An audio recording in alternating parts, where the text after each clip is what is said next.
Hello again. So I have a couple of questions for you, Rashaad, but I want to kind of pan out first because I don't know who's familiar with your practice, but let's kind of start with your work with Voguers within the Vogue houses. How did this collaboration come about? Voguing was born here in Harlem in the late 70s. So it's kind of amazing that we've come full circle in that sense to bring the work back to this community. But how did you get to know all of these characters? So the way that I started to make this work, I'm gonna go way back. So, I'm not from New York, for those of you who don't know. I'm originally from New Orleans, and so the first time that I had encountered Vogue performance was through the movie Paris is Burning. I see a New Orleans native friend of mine in the audience. And so, I saw the movie Paris is Burning, and then when I came here, I lived in a queer Black artist collective that had a lot of ties to Callan Lord and GMHC, and so immediately when I got to New York, I was kind of like connected to this community that I was really fascinated with, prior to coming here. And it was part of the reason that I came here. Also, I should say, a big part of that move of coming here had to do with the Studio Museum as well. At the time, there was when I was deciding where I was gonna go, after school, there was an article that came out about Thelma and Christian Hay at the time. And I read that and I was like, okay, I need to be in Harlem. And so I literally called the Studio Museum, and the preparator at that time hired me over the phone, and I came here and I was working, and then shortly after that, I met Christian and then started to work for Paul Pfeiffer. And and so. Who's really proud of you, by the way. Just saw him at a gallery this time about the show. Yeah, he's amazing.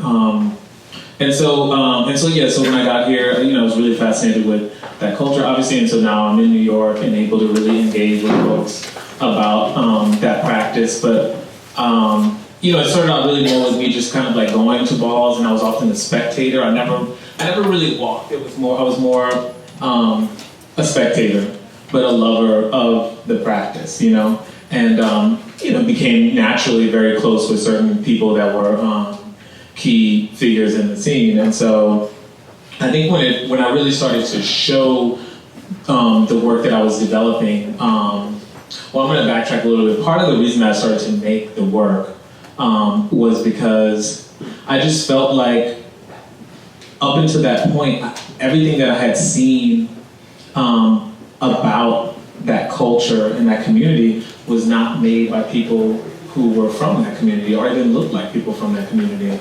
And so, I just think it's so important for, Black practitioners of art to have a voice in, the documentation of their work and,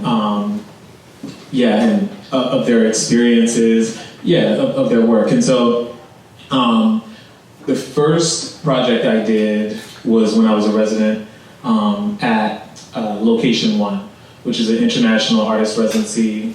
I'm not sure if it's still around, but it used to be on Green Street in Soho. And so I was invited as a US resident.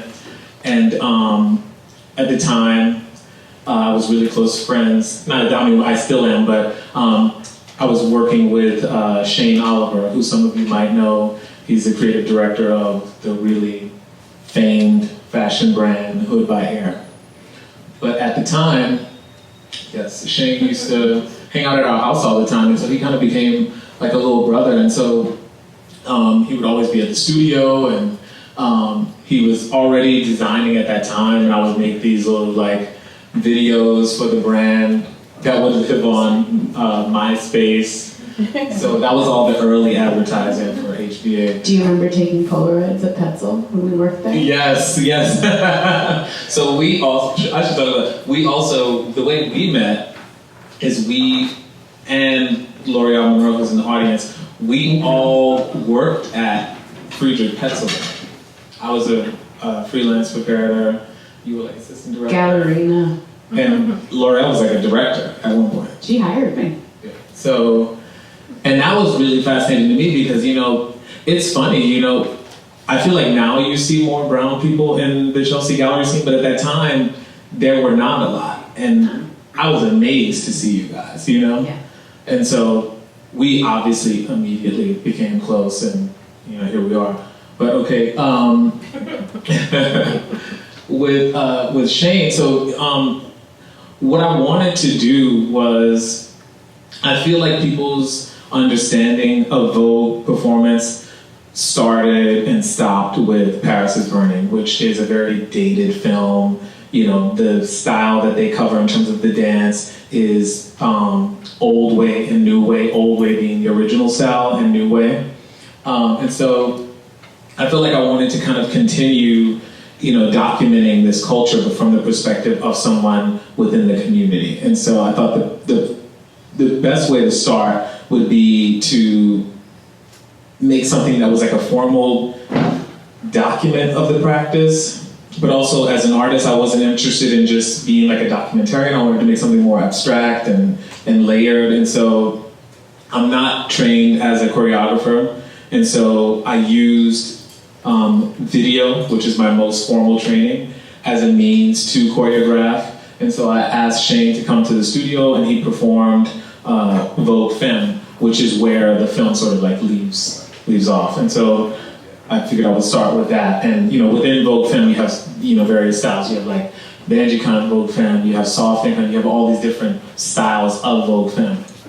And these would be like the current styles. And so, yeah, I had Shane come in and he just freestyled for several hours, and I shot it from just straight on with a very lo-fi camera, and then I cut that footage into a dance composition. So it was sort of using the editing process as a means to choreograph. And then that video was then given to Shane to study, and then he came back and performed.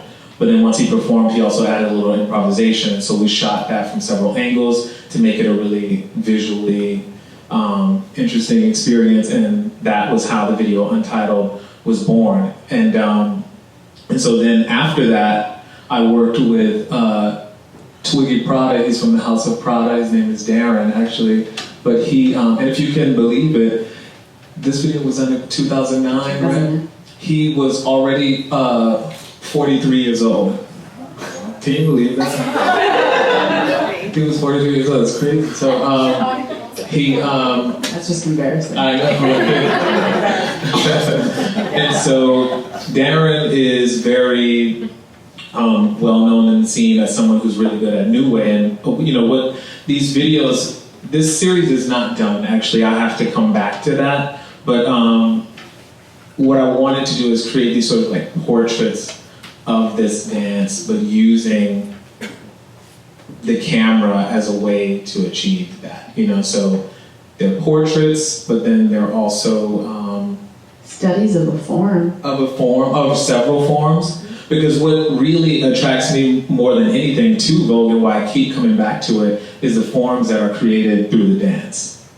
And so Darren's video was done the exact same way, but focusing on New Way, the original style. And so, yeah, in a lot of ways, those videos are the seeds for all the work that I'm doing related to that particular subject matter. Totally. There are two things that I wanted to bring up. One, that we hadn't touched on, which is the title of this exhibition, This Is What I Want to See, which is something that you and I kind of went back and forth on. And this is just meaningful on a personal level as, you know, collaborators and friends over the years, but also within the institutional space of wanting to see this form in a museum space, considered as art, talked about as art, understood as art, but also the bodies in this space, queer, trans, really kind of opening up the representation and the spectrum of, within the Studio Museum, Blackness certainly, and people in these spaces. So I just wanted to touch on that before we moved into something else. Yeah, for me, I just think it was it's a culture that was created by, disenfranchised Black and Latino, LGBTQ, and gender non-conforming youth that was really co-opted very early in its creation. Like so much of Black product, rock and roll, you name it, the list goes on. And so, a big part of what I wanted to do was kind of, capture this moment, but present it as these historical documents. Now, at the same time, I have to think critically about that, right? Because here we are in this capitalist, imperialist, white supremacist patriarchy, right? And how do you claim, the Black body as a place of inspiration or delight without, sort of being somehow in collusion with that, right? Exploiting that. And so, but I think that is what, to me, maintains to be interesting about the Black body, is that it will always be one of dissonance. There is a celebration, but then also a critique at the same time. Always. And I think that's something that I try to continue to do in the work. And I think at its core, continuing to go to the Black body and the politics of that particular body is because it's so nuanced, and it just provides it's so generous in terms of inspiration. And generative. Yeah. I want to move into, I don't know where I'm pointing, Icon, which is a video installation that you all saw upstairs in the mezzanine gallery. Rashaad kind of acknowledged that really your most formal training is in video, and you are a master. I go to see the show with people all of the time, educators, patrons, various members of the public, and every time I'm just totally blown away by like the layering of imagery, of animation, the seamlessness. I can't even appreciate really the technical level at which these works are made. So bear with us, because this is something that I really wanted to tease out with you. If you could describe the layers of your process in making the video work, and we can use Icon as an example. There's Cuban chain link, Native people, you're in there at some moments. It just keeps revealing itself every time, so. Yeah, well, it's, when I started to work in animation, it came from me being frustrated with the material I was using in the collages. In the beginning, the collage works were, sort of flat, and I had kind of pushed them as far as, at the time, I felt I can push them, and so I thought, okay, well, let me scan them and bring them into a digital space, and then it opened up this slew of possibilities, and also it just allowed me to kind of flex certain muscles that I wasn't able to flex in a more analog process, and so I was able to create, dimension by, working in After Effects and working with, you have what's called planes, so everything is on a different plane, so it gives the illusion of dimension. Later, I went back to that in the analog process, which is why the collages upstairs are so three-dimensional, because it's applying that digital process to that analog process. But in the videos, I was able to just kind of tease out so many things that were at play in the collage works. Like, for instance, coming from New Orleans, the source of inspiration was definitely Southern car culture. Also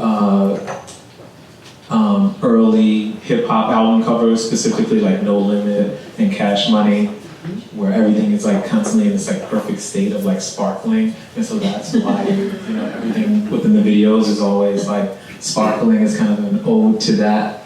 But this particular work came after I had finished this narrative within my collage work of me going through the process of becoming a King of Arms, which is the highest ranking officer of arms within the heraldic order. Which is a huge part of your work, and we'll get to that in the collage in a minute. Yeah, and so the body had been in the work a lot, obviously, I mean, we just talked about that, and so I wanted to, also the work had become really concerned with the language of the Baroque, visually, and so architecturally, in terms of ornament, and so I wanted to go back to the beginnings of the Baroque, which started in the Basilica, and so I thought it would be great to use religious architectural spaces as a way to depict the body without the body being formally present, which is why you see a lot of the Vitruvian principle in this video. You see a lot of the ribbed vaults from several places. So like, I'm just gonna refer to my notes because there's just so much there. But like, for instance, with this scene, the room that she's in is made of, it's like a Cuban link chain that's been done in Cinema 4D, but it's based on the,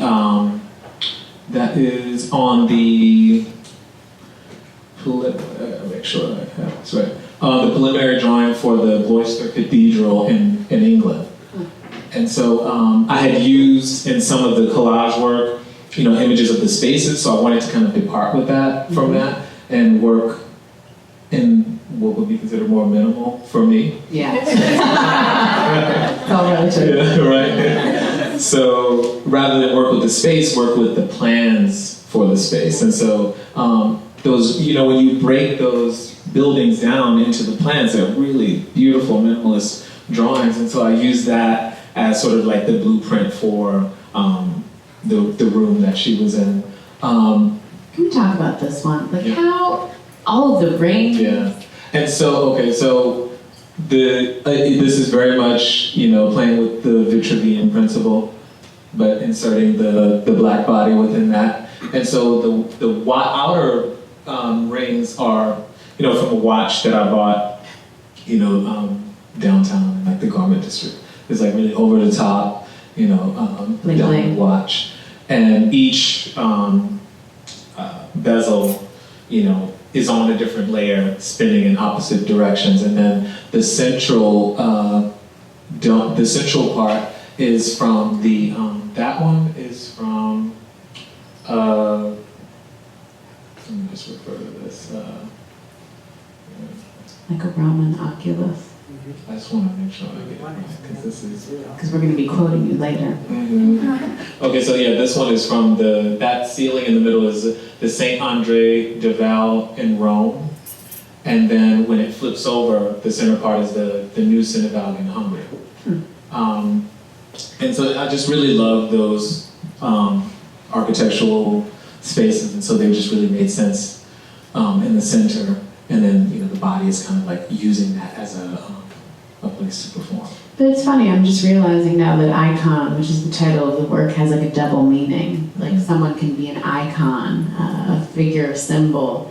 That's, for me, related to the Vogue community, the Vogue houses, but then you're referencing all of this religious iconography, architectural iconography, so there's kind of a double meaning in that. That as I'm listening and watching, it's all kind of coming to play together. Yeah, that really comes together in like the second part of the video, which is this part, because the soundtrack is, I used a Gregorian chant by Hildegard von Bingen, who is considered to be the first female composer. And so I like the idea of like juxtaposing her lyrics with these women performing, pole dancing. I wanted to kind of expand the dancing in the piece. This piece is a bit of a departure from like some of the earlier videos, because I also, like if you notice, it's the one scene where the guys are dancing within another guy's body. Yeah. And so those are actually break dancers, and what I wanted to do is sort of show how eerily similar breakdancing is to Vogue and how connected it is, because voguing and breaking started at the same time in the same place in Harlem and the Bronx, So when you see like, old way or new way, you can kind of see it in Darren's performance. Absolutely. It's sort of like, like breaking moves, There's a relationship there. Yeah, and so I just, that was a way to just kind of show how these seemingly unconnected communities are connected. Yeah, and Masculine, feminine. yeah, I mean that's something that I always try to play with too, because I just feel like these are two communities that are marginalized, so there should be more solidarity there. And so because it doesn't exist in the world, the artwork becomes a place for me to make it exist. Absolutely. It's a site for that. Yeah. And so, yeah, there's so much to talk about. I think we kind of covered that. So I want to turn to the collage works, because you started to touch on that, that there was a level of, I don't know if frustration is the right word, but the two-dimensional wasn't able to kind of host your abilities or your desires in terms of a visual aesthetic or an expression. So I wanted to ask you, just, all the parts of the whole. How are you sourcing, collecting these images? What are they representative of? We've talked a little bit about the heraldry and you're moving through the King of Arms and all of these old kind of processionals. So how do they find themselves in these spaces? And then we'll get to the symbols of power and of femininity and all of that. Okay, so when I started to make the collage work, at the time, I was working on shade compositions. I was living in Paris. Also, I should say at this point that y'all don't know that Amanda is like one of the original, alumni of the shade compositions performance. So, I had a life before this. So, so at the time I was in Europe and I was doing research for that piece, which a lot of you are probably familiar with. And I was based in Paris, and for those of you who've been to Europe, like once you're over there, it's pretty easy to move from, place to place. And so I was based in Paris, but I was doing my own ethnographic research on Black vernacular and how it had been appropriated by people outside the US. And so I had this studio, but I wasn't working in sort of a formal studio practice. And I was looking at a lot of architecture and, kind of figuring out how I was going to start to make, some object-based work, which started as drawings and then photographs, and then it kind of turned into collage. And it really came from my fascination with heraldry. I kept coming to heraldry through the wrought iron grills that I would see in the front of a lot of the buildings I was visiting. You would see it within the ornament on the building. And I was really interested in heraldry as a design formula. Heraldry is sort of this patriarchal practice that is essentially about, generational wealth, perceived ideas of status, power, position, and rank, and pedigree within, popular culture. And so I thought, what would be the images that communicate that today? And so that's kind of what gave birth to this certain paradigm in which the images are created. And so I started to go directly to popular culture, so to magazines, to catalogs, to the internet, and source, these sort of images that represent, rank, power, position, pedigree within popular culture. And then using those images instead of color, and kind of with image manipulation and layering, I'm able to, achieve form and dimension and color, and started to create these abstractions that in the beginning they were much more really working from coats of arms from Europe and just kind of using them as the blueprint, but I started to kind of veer away from that and create them more intuitively and essentially create my own language of heraldry, which then led me to the Royal College of Arms to kind of validate that I had created, I kind of took this practice forward, and I was made an honorary pursuivant, which is a junior ranking officer of arms, and so I made a video called Pursuivant, which documented me going to the College of Arms with William Hunt, and then it ends with me being knighted. And so that video kind of is again starting in one place, but then kind of translating that project into a digital space, and then coming back to that with the information from the digital space. And so I made that video, and that video kind of also opened up a slew of possibilities for performance. And so I kind of became this character within the work where I was going through the process of becoming a king of arms. And so I like the idea of this like ranking system.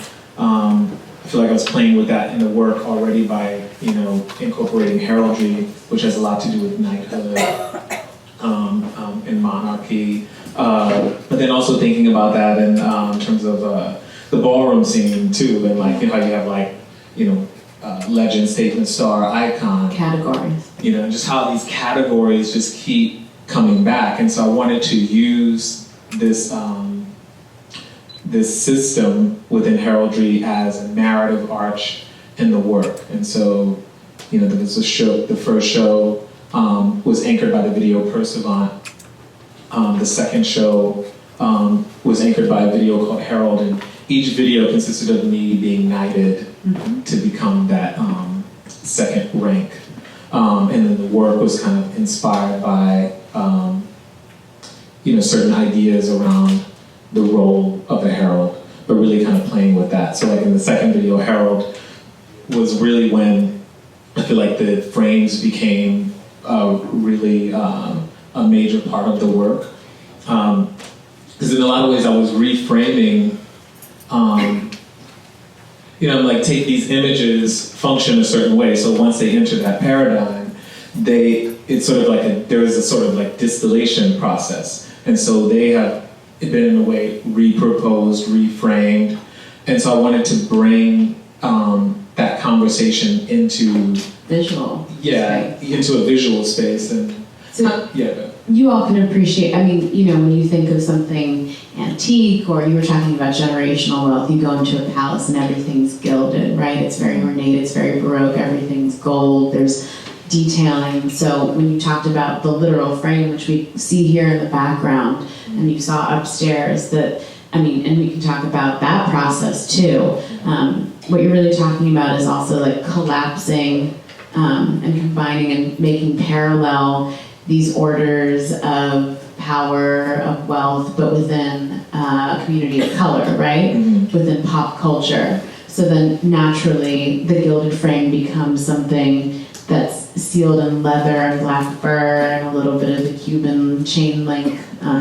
So it's an evolution. Yeah, it's definitely an evolution. It's kind of like me injecting my own, personal history into it. As I said, early inspirations were, Southern car culture. And so rather than use gild, I, thought of my own version of gild, which would be candy paint. And so the frames are often covered in candy paint, and they're actually sent to a body shop like cars, and they get painted the same way cars get painted. And then sometimes I'll add like monogram fabrics or leather and fur as like a reference to certain ways in which people in urban areas ornament their bodies. I'm sure you can see all that on 125th. Oh yes. But they were a way to kind of like talk about this reframing. So the body of work that's upstairs came after I had completed that narrative of becoming a king of arms. I had gone back home to New Orleans, and I did a show there where I was knighted to become a king of arms. I did a procession with all the creative communities that I admired and was a part of when I was there.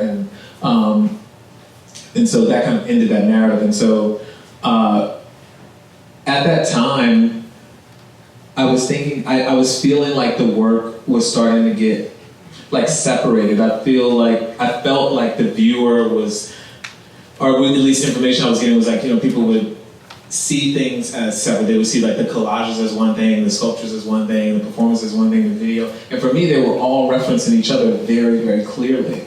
And so I thought, okay, well, let me just challenge myself to try to, bring these things together even more, And so I started to really look at past Vogue performances that I had done, or just from people who I had worked with, as the inspiration for the forms that I was going to create. And then use, the material I was working with in in a way to depict those forms without the body being present.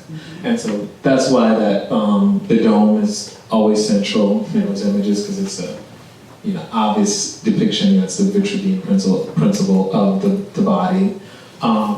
But then you see like the swinging hair, so which is reference to like hair performance, but then also brushstroke, and the explosions. I feel like the explosions, when I introduced them at the time, they were a way to depict the explosive nature of Vogue film performance. It's sort of like this outpour of emotion from the center, and so I feel like the explosions really were a great way to depict that. And yeah, so that's kind of how those images came about. And again, using that 3D approach that I was using in the digital space, but in an analog way. So each one is on a different plane. But they're all related. And you can maybe recognize Ballroom Floor, which is on the screen behind us, then made its way into the space of the icon video in a seamless way. What I wanted to touch on next, you referred to the dancers, the movement. You referenced the brushstroke just right now, thinking about movement as line, as form, as an extension of more traditional kind of means and expression. Maybe we could talk a little bit more about this. This is starting to jump around, but this is a whole other body of work. 5, which has been performed at the Whitney in the space of the biennial, but also at the Drawing Center. Maybe we can talk a little bit more about the technique and the practice as it's represented in that body of work. Okay. Can you cue 5, the Drawing Center?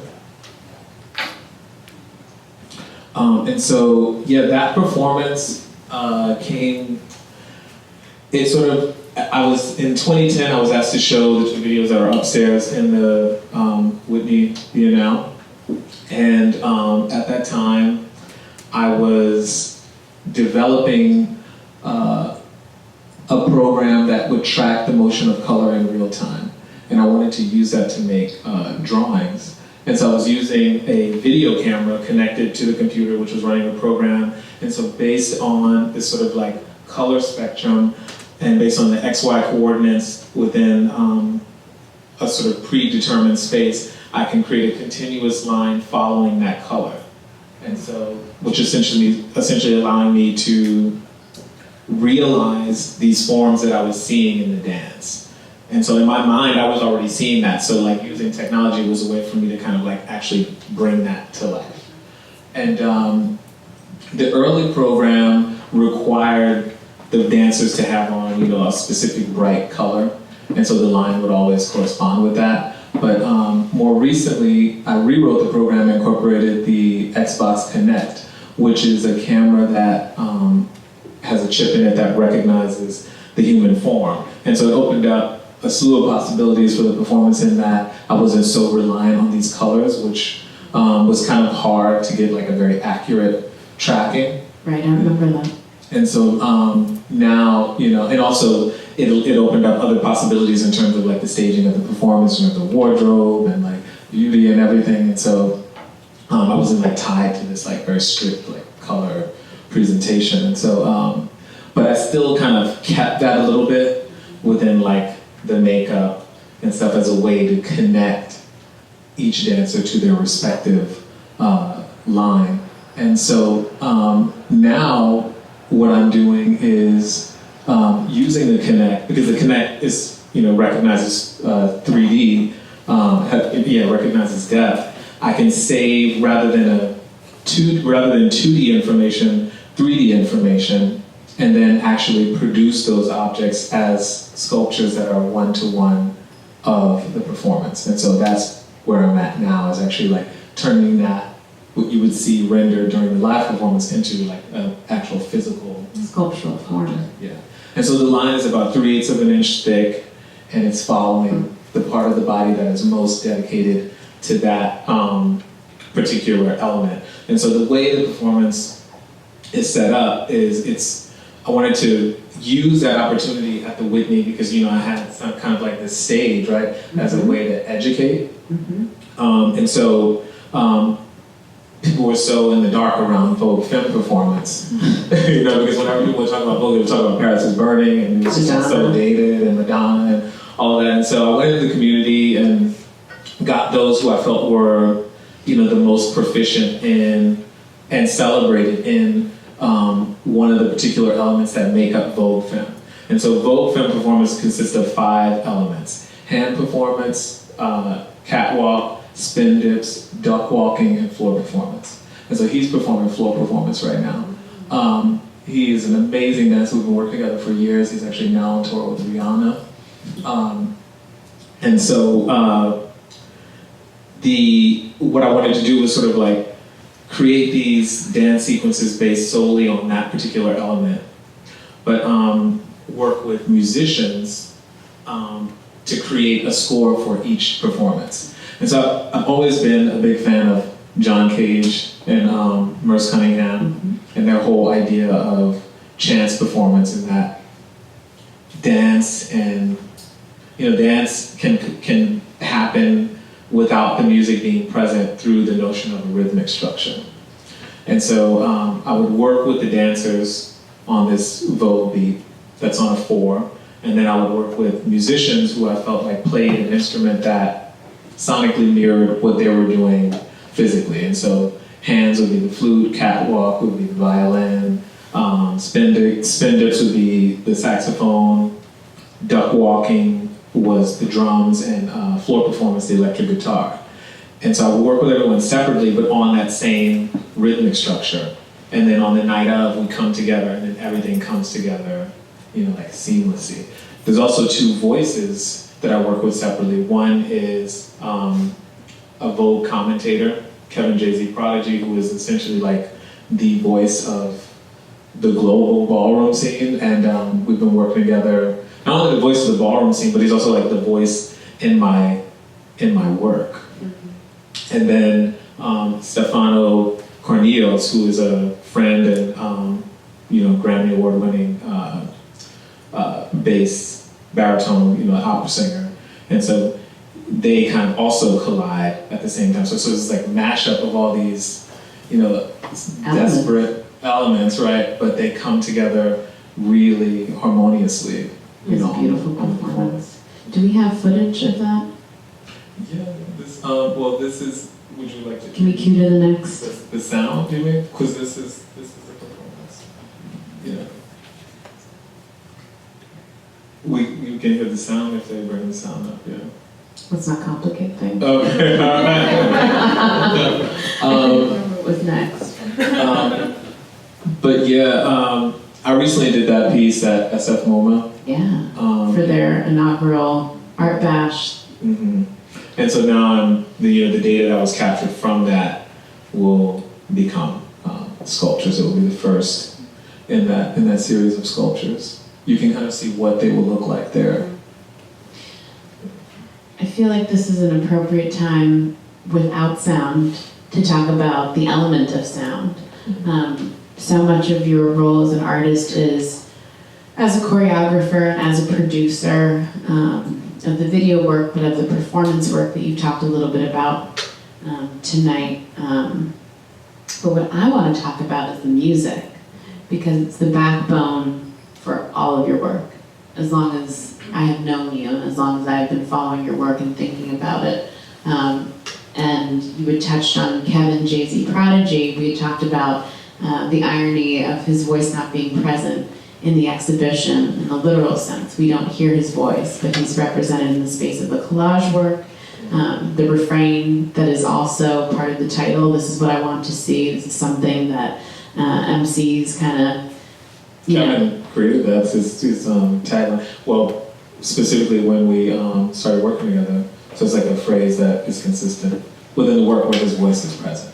So he's there in a way, but I wanted to talk about your role. I'm going to call you a musician. I mean, you make all of that. It's not just the video work, it's not just the performance work, it is what becomes a chorus, what becomes an orchestra, either in the space of the the shade compositions, performances. I mean, these are 30 people that you are creating a wind section, you know, a string section. We've just talked about 5, how the line relates to a musician and an instrument, but even an icon. I mean, the bass line, I hear that every day at work. That bass line rattles my pencils and pens, and you're part of my work day, and it's a great soundtrack. So if we could talk a little bit about that aspect of your practice, because it's all over. Yeah, I think it would originally start from, like, my dad is a musician, and so I think that probably would be where it originally comes from. I think it also comes from coming from Louisiana, where music is so present in everyday life. But then I think it also has to do with training in, you know, film and post-production. So, you know, in the way that video and film can use sound as a way to manipulate the viewer. So I kind of use that. I think also it comes from coming from the generation of, you know, like music videos and how influenced my work was by looking at that. Like, you know, some of those great guys from like the 90s, like Hype Williams and stuff like that, in terms of like the pacing and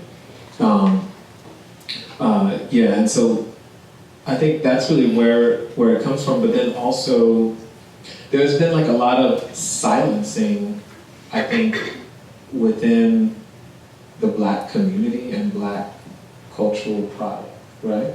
And so the music is always also, if you notice in the work too, the music is never subtle or kind of like silent. It's always very character in the play. It's a very present character within the work.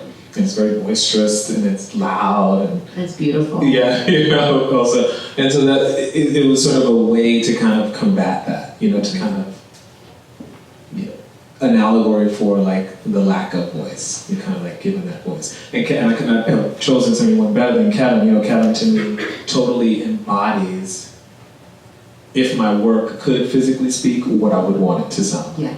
And so, you know, that's sort of where the sound comes in. When you were referencing like the fire, the explosions in some of those collages, that's Kevin, that's his voice, that's his presence. Mm-hmm. And if you haven't been to a Vogue ball before, go.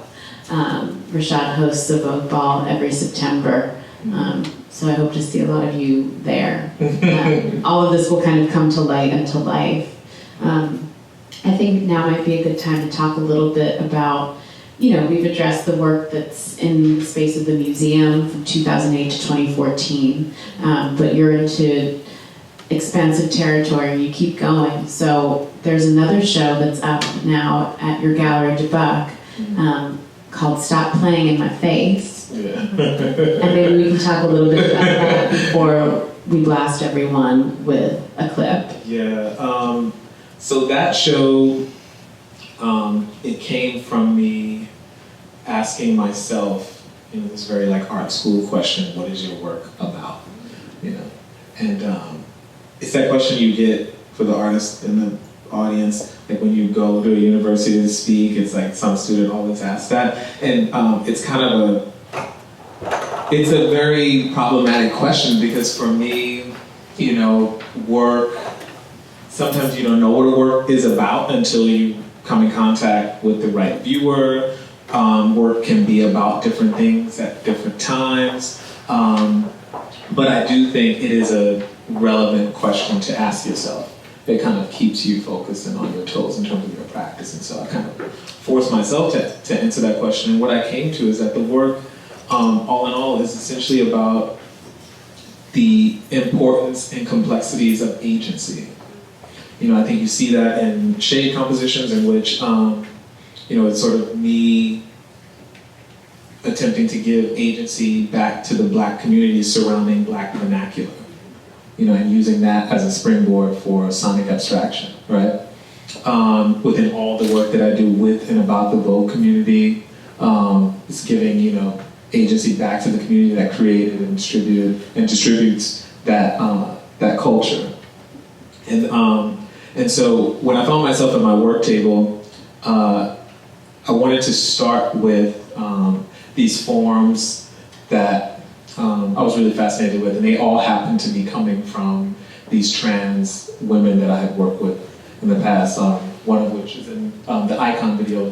It's the woman performing in the space, Cuban Link space, and I was really interested in those forms, and I wanted to depict them.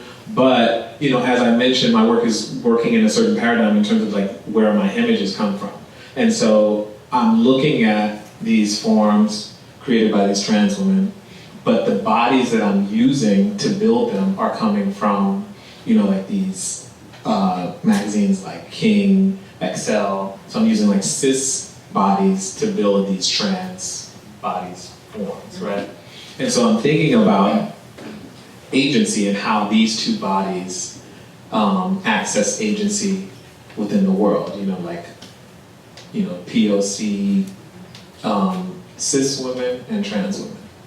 And, in sort of exploring that, realizing how connected one's idea of agency is to whatever their privilege is in life. And so the show is called Stop Playing in My Face because it's also the first time that there's actually like faces in the work. The work is much more like symbols, right? The previous ones. And so the new ones are much more like these very abstract portraits. And they became portraits because I wanted to kind of bring to the fore this conversation of agency. So by taking the eyes and mouths from those images and those video vixen magazines and the work, it gave the work some agency to kind of like look back at the viewer as a way to talk about agency. And so, I looked up and I saw all these faces. And at the time I was listening to a video by Samantha James Revlon, who's the mother of the Philadelphia chapter of the House of Revlon. She kind of has her own reality show in a way that she does totally through her cell phone. And the video was called Stop Playing in My Face, and so I look up and I see all these faces. I'm like, oh, it was really ironic at first. I was like, oh, that's a great title. But then when I started to think about Samantha as a body in the world in regard to agency and how, how does someone like, Samantha is a recovering addict. She's a trans woman. She is trying to go through the process of becoming a mortician. And so her show is essentially about her, fighting addiction and, trying to become the first Black trans mortician in Philadelphia. Yeah. And all the complexities of that. And so,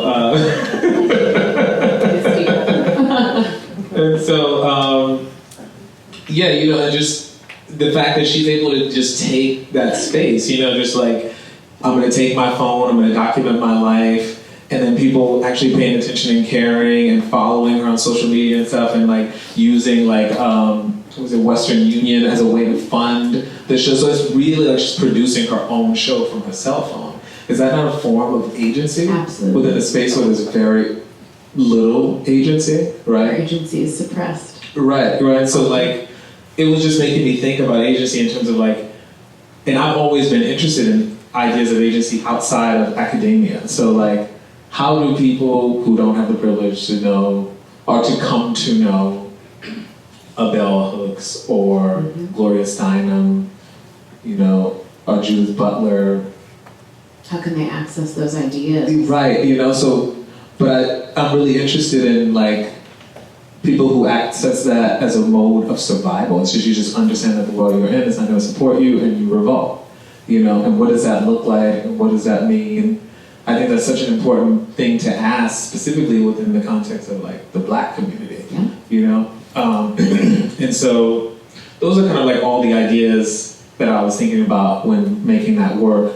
I brought the explosions back into that collage work, but they took on a different meaning in that work. Rather than the explosions being a depiction of Vogue film performance, they were more of a allegory for transness, because there's no physical like trans body present in the work. It's attempting to depict that body, but because I'm working in a certain paradigm, they're not in those magazines or anything that I'm sourcing that material from, so they're not physically in there. And so Not yet. Not yet.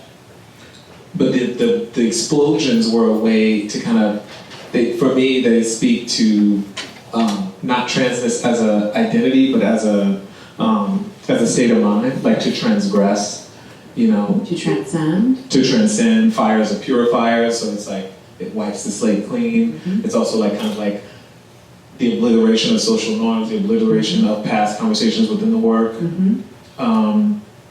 And so that's also a part of it. But within the video, Stop Playing in My Face, that video it came from a collage work in the show that, let me see if I can click to it. Is it nice? That one. So that one, the crown on that figure is the Liberation Building in Bavaria. And in some ways I was trying to depict like this liberatory, black, sexual experience, right? And so the Liberation Building made sense. All the images are abstract because I was thinking a lot about, I'm attempting to depict a body that doesn't exist in the world, so abstraction would be the only way to even try to begin to do that. It's fragmented. Yeah. It's surrealist. Yeah. I would say also, you said surrealism. Yeah. Surrealism, cubism, these are all things that are all specific moments in art history that I feel like I've always been connected to, but I think the narrative of heraldry in some ways in the previous work kind of kept the images from that. Yeah. But after completing that and getting to this, I feel like they're much more clearly in conversation with those histories. And actually, when creating the work, I was looking at work from those periods, but not what you would think, not Picasso's, not, Hannah, who are people that I love and who hugely inspire me, but what inspired them. I feel like the artwork often has a very short memory. And so people forget that all of that work started from African art, And so by looking at mass and things like that is really what gave me inspiration for creating these images. And they're very in line with them in the sense that they're abstract, but they're also very specific. The way that African art is, it's, they can be looked on as these objects, these contemporary objects, but they have a function. There's a directness. And they actually do something. Mm-hmm. They're not just there to be looked on, they're usually a part of some kind of ritual or something. Mm-hmm. And so these are images made of images, so these objects are functional objects, when you break that image down. And so they too are abstract, but also quite specific at the same time. And in terms of talking about breaking the image down, it's also me thinking about still life. Because all of the frames in that work came from me going to the Met. And so they're all inspired by Dutch frames from the Met. And I wanted to work with Dutch frames because I feel like Dutch frames, the sort of angular nature of them really complemented the kind of surrealist quality of the images. Yeah. But then also, normally what's depicted in a frame like that would be like a still life, and dealing with a lot of like Vanitas themes. I think those themes of Vanitas are rampant in the work. But then also when thinking about still life, you've been to my studio several times, so like when I start working, I'm like looking at all this imagery on my table and something starts to make sense, and I kind of go from there and kind of let the material tell me what to do. And so they become these abstractions, but they're a collection of objects. So can they not be viewed as still lives as well? And so the frames kind of are a way to kind of draw attention to that. It's a total work in that way. There's an intuition, but something that I was thinking about again as we were talking, this has been really generative for me too, like when you were describing representing a trans or a cis body in the space of this aesthetic, of your aesthetic, because it doesn't exist out in the magazines or in the space of a video vixen, like you are creating like a composite image in a way, and then even in your references of the Dutch Vijtas or the framing techniques, like those are also composited. You're bringing together a language of art history and a canon that has been exclusionary in a lot of ways, but you're also balancing it with this contemporary idea of identity, of the body, of a person of color. You know, it's like this, I don't know, it's micro, macro, and it's always kind of touching each other. Yeah, it goes back to that, you know, that dissonance, you know? It's celebratory but critical at the same time, you know, and it's, like Bell Hooks often speaks about like popular culture is where the pedagogy is, and I really agree with that, which is why I really kind of like lean into popular culture imagery, because it's like it becomes like a bait and switch. You know, you might understand a certain part of that image and be drawn to that, but by the time, you know, I have you in my grasp, we're having a much more deeper conversation, right? And so it's a very subversive way to, you know, expand the viewer's idea of something, you know? Their expectation of it even. Yeah.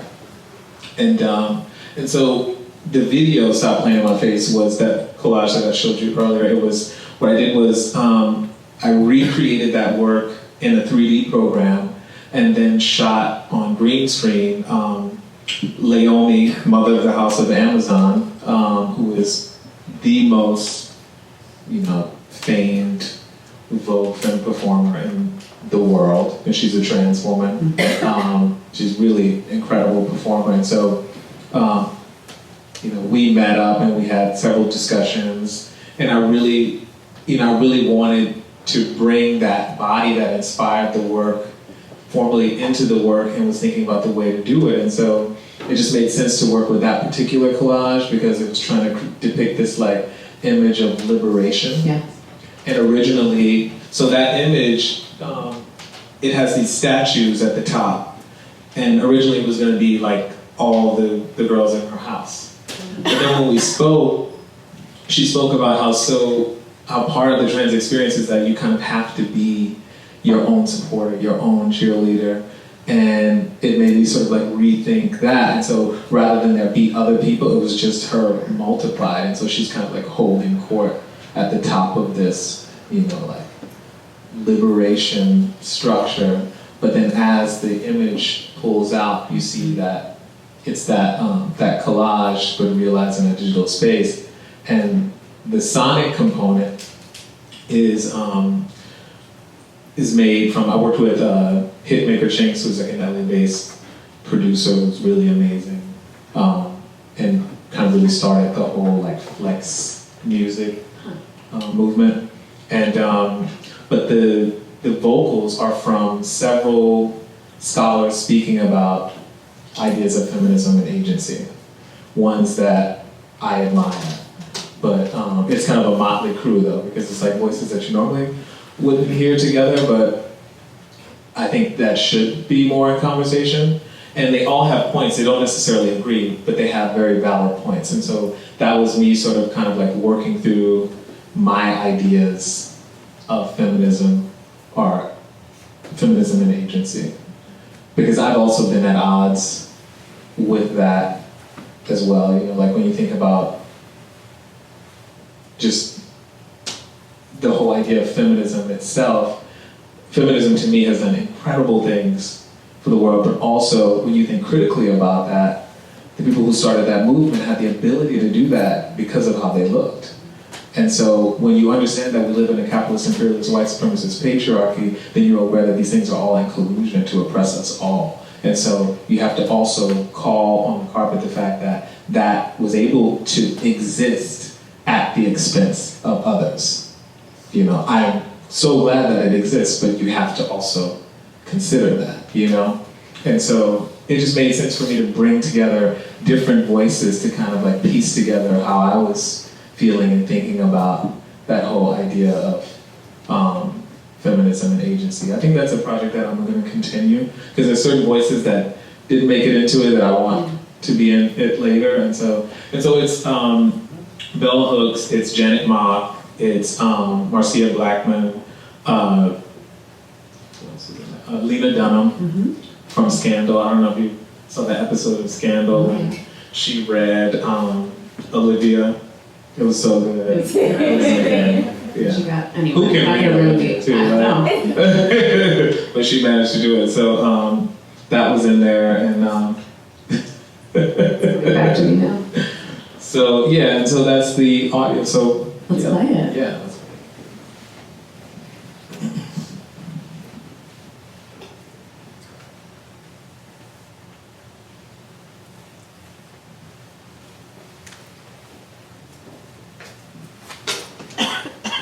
We got sound. To fight a madman, and instead you found a god?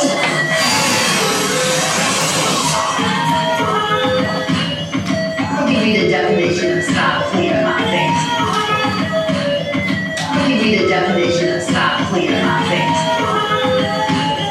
I'll give you the definition of stop cleaning my face. Using the same images that were used against us for so many years and taking control over them and saying, y'all are gonna make money off of me? So am I. Giving you New York City full coverage cut. Bitch, giving you Harlem cut. Giving you Brooklyn cut. Staten Island cut. Uptown cut. Queens cut. Yeah, that's right, Bronx coverage cut. Giving you New York City full coverage television cut, bitch. Stop playing my fucking face. Are you still a slave? Are you still a slave? Are you still a slave? How do we begin to free the black girl body, the black boy body before they have undergone years and years of emotional assault and colonization? How do we free ourselves from those images to claim a different set of imaging? She becomes so weak, Stop playing in my face, girl. afraid. She's colluding in the construction of herself as a slave. It's not a liberatory image. That was awful. I thought you'd be brave. I thought you'd be adventurous, fearless, sexy, confident, interesting, tried up, proved. Instead of celebrating the fact that I fully own my body and use it however I want, whenever I want, as many times, as many kinky ways as I want, you're shaking your finger at me. I think it's fantasy. Bitch, stop playing in my face. I'm not one of you. We can recoup the violating image and use it. You are not going to destroy this imperialist, white supremacist Catholic patriarchy by creating your own version of it. I believe that's what the patriarchy wants us to do. It's like this binary identity or something. I think that that's an old kind of argument. I think that we're not in a stage yet where we're really educating and reclaiming that word as ours, as a word, as a label that constantly evolves. And my feminism involves equality of all genders, many different kinds of genders, many different kinds of bodies and experiences. Well, this goes out to all you fake ass bitches out there, okay? Bitch, you see the difference in what hate you did, bitch? So these bitches out here wanna sabotage my face. This goes out to y'all. I wish y'all really stop fucking playing in my face if you do not fucking hate. Get the fuck out of my fucking face, bitch. You see how I fucking painted myself, bitch? This is my work, bitch, and this is so fucking, it's not to be played with. So I mean, if you cannot paint and make it make sense, no, cause bitch, your paint job didn't make no fucking sense. It's not making any sense, bitch. If you can't do this, then get the fuck out of my fucking face. This is Isha, and then it's Kandala, girl.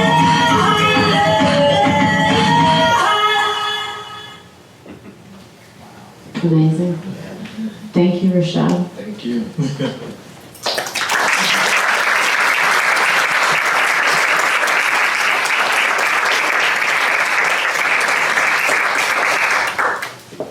Does anyone have any questions for Rashaad or comments in general? Just raise your hand.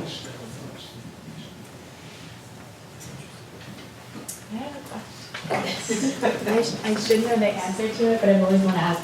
So, for the videos, right? We're like ballroom floor for icon and gag for the video, something like this. Do you always do the collage first, or sometimes you have an idea for the video and that influences the collage? Yeah, sometimes I'll start on the video, but then because I'm always working simultaneously on video and collage, and sometimes a collage will just make sense as an environment, like specifically with ballroom floor. Just once I started to just look at it and I was thinking about the way I wanted the performer to perform in that scene, I was like, oh, it'd be great if that was like this landscape like that. And so yeah, it's different each time. You know, not every collage makes its way into the video, but sometimes they do. But then also sometimes elements within a collage work will become a sculpture. Like the crown that exists on the top of the first savant is now an additioned crown. The continuous usage of the chain. When I did the video per savant, in the end when I'm knighted, I'm given this fat Gucci chain. That's a chain that I often use within my frames as ornament. So yeah, the work is very self-referential.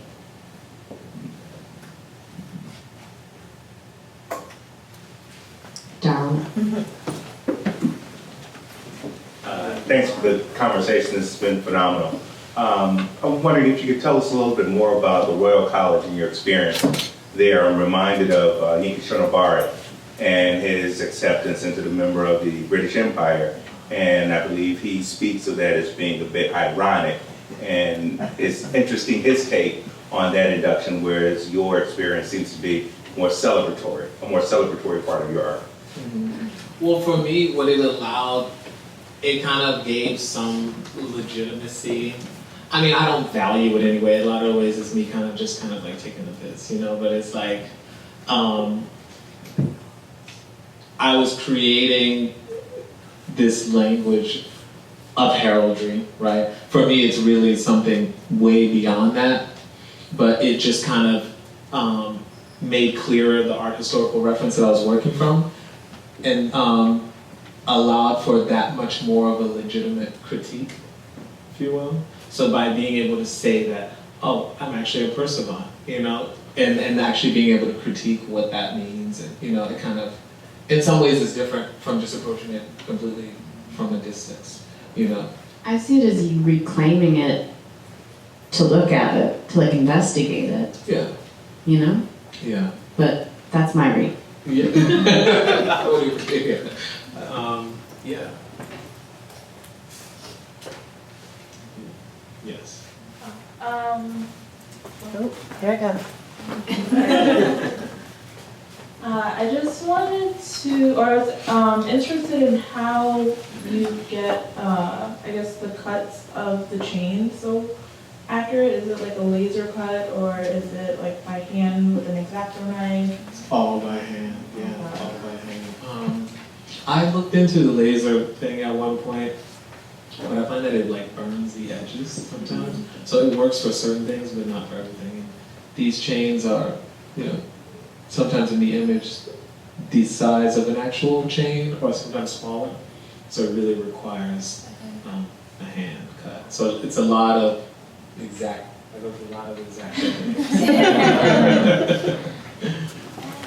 I just wanted to add, it just made me think of, I guess, like as a kid, looking at the jewelry magazines and seeing, like, wow, this is really beautiful, but it's so expensive. So I like how your artwork kind of encompasses the, that, I guess, luxury that you, I want to say, you just kind of, as a collage, like you gather all of this, these pieces that, I mean, for someone, it's easy access for them, but for, I guess, like for me, it's just like, you could just see it through the pages. And I just, for your artwork, I just like what you do with that. Yeah, it's also, a lot of those images do sometimes come from jewelry catalogs, specifically like auction house catalogs. And part of the reason I wanted to use that was, you know, to kind of also talk about like the life cycle of a work, right? And so I would take like these Phillips catalogs and cut out objects from like the jewelry sale and then use them in the work to make an artwork which will inevitably find its way back to that place. Sort of like in the Fight Club when they like made the soap from like the fat from the light bulb. Clinic is sort of like selling the fat back. So yeah, that was a way to kind of play with that, the life cycle of an artwork.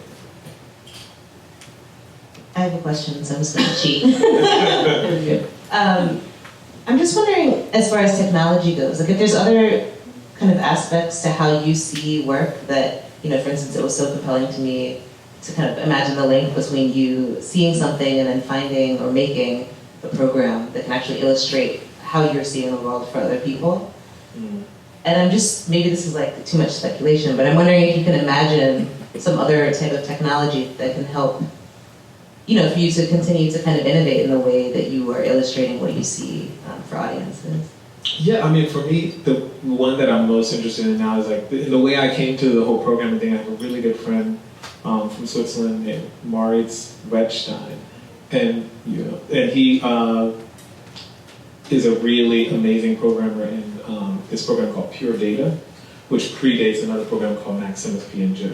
And so when I was a resident at Harvest Works, Digital Media Arts Center, was really when I got an introduction to those programming languages, and I gravitated towards Max. And for me, what's great about programming is that it's not, in terms of material, it's not, like with material, you find material, you try to like, push it to its limits. There are no limits. The limit is what your mind can come up with because it's completely ephemeral. So it's like, what can you think of? What kind of tool would you like to build? And so that's sort of why I keep kind of going back to that as a device for creating, because as soon as I think of something that I want to realize, then I can like create a tool that can do it rather than looking for the tool that already exists. Yeah. That's powerful. Great talk. I had a question about, you mentioned something about like transcendence. And I don't know, for me, I guess when I was looking at it, I just talk back on this, whether it's more of like an immanence, given that, there's a lot of like material culture that you're playing with. I'm just thinking about like a Stuart Hall essay. He talked about like cinematic cultural identity and like cinema and whatnot. He talked about like difference and how it's not really a transcendent spirit. I was just wondering, like, where do you see this? Is it transcendence or an immanence, like a heaven on earth type? Yeah, it's definitely a transcendence. Yeah, it's definitely a transcendence because, or a transgression, right? Because like everything is kind of taken out of its original context, and so you see, you have, these luxury goods, that function in a certain way, but within the context of the work, they become something else. You have these, images from these misogynist magazines, but then like they are called into this space and then become something else. You have communities that unfortunately often don't fellowship harmoniously coming together and making art. And what's exciting is that I have found like through making this work, that starts to translate into like real life. Like it makes me think of like recently I went to Miami and I did this processional performance. And it's an ongoing series, inspired by, processional performance, which is a very New Orleans-centric thing. And so I go into a community and, find the creative communities within that area and then work collectively with them to kind of make visible people who are not often visible. And so within Miami, I did it, and I worked with the Miami Memorial College, which is the HBCU there. And so I'm there, but then I also brought down my dancers. And so I'm in one part of the school, working with them to choreograph this piece for the parade. And then I'm in this other part of the school working with these young guys to make this score for the parade. And so I'm like thinking to myself, how are these people gonna come together, you know? But you always do that. You know, but there's always kind of that, a little bit of that fear, you know, like how is this gonna work? And like, what happened was, then, eventually I brought them in the room, and, for them to play, for them to dance. And, as they were playing and the guys were dancing, you can see certain musicians looking at look into their buddy for like a validation, like, it's okay, like, that's kind of gay, but then it never really went awry because Game, recognized Game, they understood that these are incredible dancers and they were really, they didn't have the baggage of, I guess, knowing where it came from or what it was tied to. They just saw the art in it and how their art was influencing their art. So people were able to push past all the bullshit and make art, and fellowship through that, So I feel like in a way that is sort of like my ministry. It's just kind of using art as a way to bring people together and push past these really outmoded stereotypes and issues that permeate our culture. So you transcend it. That was very long. We probably have time for one more question, if there is one. You had a question. I did, but you answered it with the university. Or I guess I can ask it. I'll ask it. Yeah. In terms of being an artist, and obviously you're addressing a culture that is originally very youth focused, and then you have dancers who are 43, and you're shocked at the age range in there.